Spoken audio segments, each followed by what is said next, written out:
for this year, 2025, there are going to be 3 events, the series. Okay. That will be in Uganda Golf Club, Entebbe, Entebbe, Lugazi. and then Lugazi. Yeah. But for next year and the years beyond, the plan is to grow it to all the other courses, including Chigo, and who knows, maybe Jinja, maybe Tororo, Mbale, and all the other courses in the country, to have a true reflection of the Pearl of Africa series, because the Pearl of Africa is not limited to Entebbe, Lugazi, and Jinja. But this is the inaugural year, and the idea is to start small and then grow big.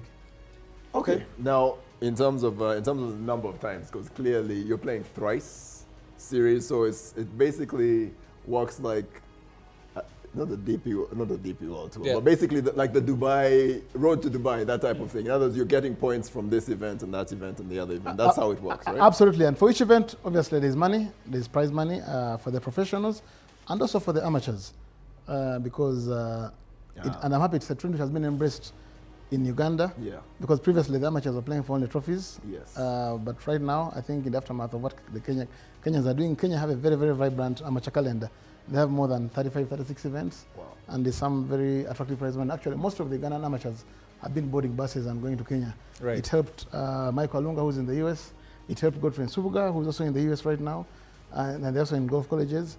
And the other guys, Titus Okong, Joseph Kasozi, they've been going to play in the Kenya Amateur Series because there's prize money, and then there are world ranking points as well, which you get when you compete very, very well. So I think along the way, the plan is to have a calendar similar to what the Kenyans are doing, and in the long term, short and mid and long term, it's going to have a lasting effect on inspiring youngsters to embrace the game and become very, very good golfers, because you want to compete against the very best. Yeah. And that is the idea. And ranking points, not yet. The ranking points are not yet as of now, but I know that the plan is to also hope that to become a world amateur golf ranking event for the amateurs, not for the professionals. Not for the professionals. We shall come to the entry, because I'm sure there's someone watching out there, and now they're like, oh, come on, this thing is coming. I need to be ready. Over to you then. What excites you about this? What excites me about the Pearl of Africa Golf Series, it's an opportunity for the local pros or regional pros, because the past years, pros in Uganda never had tournaments to really, keep them competitive against each other. So it's been tight. But this time, it's an opportunity for all the pros, to get sponsors, like to develop their game competitively, and just keep them busy. Keep them busy. And improve on their game. Yeah. Now, obviously, I feel like you've not been in this country for a while. Well, in my head, perhaps, maybe you've been, but we're not too certain now. Now that you have graduated and that part of your life is obviously behind you, it's now golf. Your journey now is golf. And I know, for example, the other Ronald Rugumayo, I think, so we caught a glimpse of his final part, the historic part at the Magical Kenya Open. I know that last year he spent a lot of his time traveling. Literally, he was in South Africa, he was in Kenya, he went to Europe, he was pretty much traveling all over the world. So I'm guessing this is going to be a part of all your schedules in terms of your calendar. So you'll be traveling, I'm guessing, to play golf, but also this fits perfectly. Is that how it works? Yeah, that's how it works. So this year I have plans as me. I'm looking up to playing many tournaments outside the country, and we have a few coming up this February. We have Rwanda Open coming up, and I'm getting ready for that.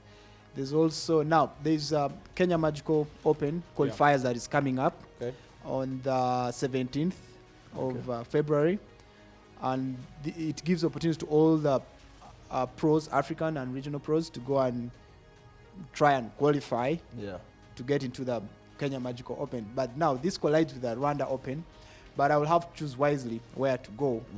But I will say I'm ready. What does wisely mean? Wisely means more money. Not more money, but points. Because now the qualifiers will be so tight. Because you have all these Europeans coming in, Americans coming in to qualify for 3 spots. So it's gonna be tight. So I will have to choose where you're more likely to do better in those performances, which makes a lot of sense. So obviously, when you say choose wisely, that means your calendar and all the other pros are basically, it will definitely be in line with where you think you can get the most points and the biggest opportunities. Exactly. But now for this particular thing, for maybe a casual golf fan like myself and many of the guys who are watching, we've heard of obviously everything that's going on in, the Saudi guys, the money league there.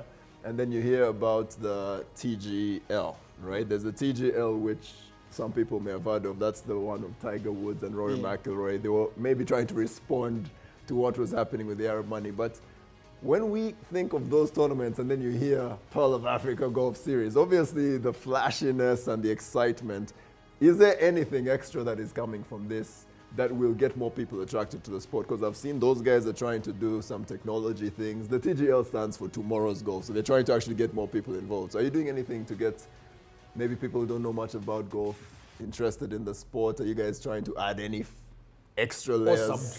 Or subtract, exactly. I think that's a good question, Ian. I think one of the things that we have got to do, obviously, is to elevate the caliber of golfers we have in the country to a level that makes them big brands, that will compel corporates to come and say, I want Otile to be the face of this campaign or this promotion. And that is one of the things which has been carefully targeted, at least for from the organizers of Pearl of Africa Golf Series.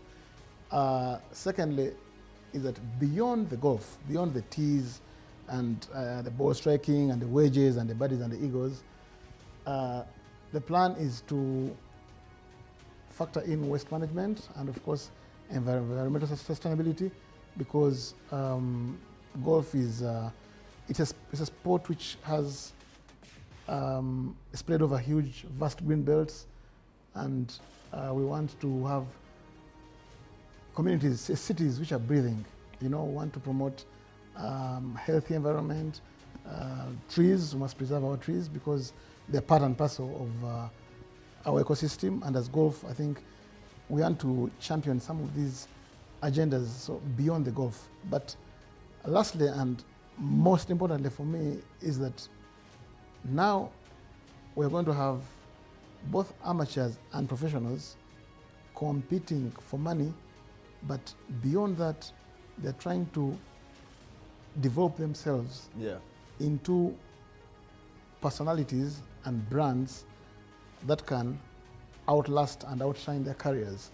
Because your golf career is going to come and end at a certain point, but how do you become a Ronald Otile, a Rugumayo, a Grace Kasango, a Joseph Ganakena, who is going to become a brand and a personality whose achievements, can outlast his career, so that even way after he's retired, he can impact on other young players, he can be a role model for others, he can become a teaching pro, he can become so many things. So I think there's a lot of possibilities. Obviously, when you talk about the TGL and LIV, talking about these are global phenomena, but as they say, if you want to, you aim for the sky, touch the ceiling. So we'll aim for the sky, and I think that is the plan for the Pearl of Africa Golf Series. Yeah, makes a lot of sense. And the interesting thing, as soon as he mentioned money, it reminded me of the fact that Ronald is a professional. I was going to say he's a professional. I remembered he's a PRO and he's a professional. But anyway, him being a professional, obviously, it is a big deal. And this means literally this is what you do, right? So are you looking at it from that perspective as well? A very big chance for you to obviously elevate yourself. Of course, most people know you already, people who follow golf. But in terms of attracting more money, more sponsorships, and putting your brand, is that the main reason why you and the other professionals are attracted to this particular tournament? Yeah, so that's the main reason. Play more tournaments, show results. Show results so that people can come out and support. Because without results, nothing can really happen. So this tournament is going to help us compete on a daily, and all we have to do just show results, play well, and it's going to get bigger with time. Mark, did you say it's in Feb or all the three are in Feb? The inaugural event is in Feb. The very first event will be in Feb. I think Feb 5th. The 5th to 8th, the first event. But just to go back to, although the launch is on January 28th, which is Tuesday, just to go back to what you said, and thankfully Andrew is here. I remember Andrew a couple of years down the road, I won't mention the sportsman Andrew mentioned, but Andrew was a bit dismayed when I think he encountered a certain legend somewhere, and he couldn't believe that this was the guy who had accomplished so much, but he didn't look what Andrew expected, the kind of impression Andrew had of him growing up. So one of the things, of course, we want the professionals and even the top amateurs to transform themselves, to conduct themselves in a manner befitting of the people they want to be, the stars they want to be. How do you dress? How do you behave among people? What do you say? What do you not say? Basically your social conduct, both in speech and in mannerism. So because sport goes well and truly beyond striking that ball, you know. So I think that is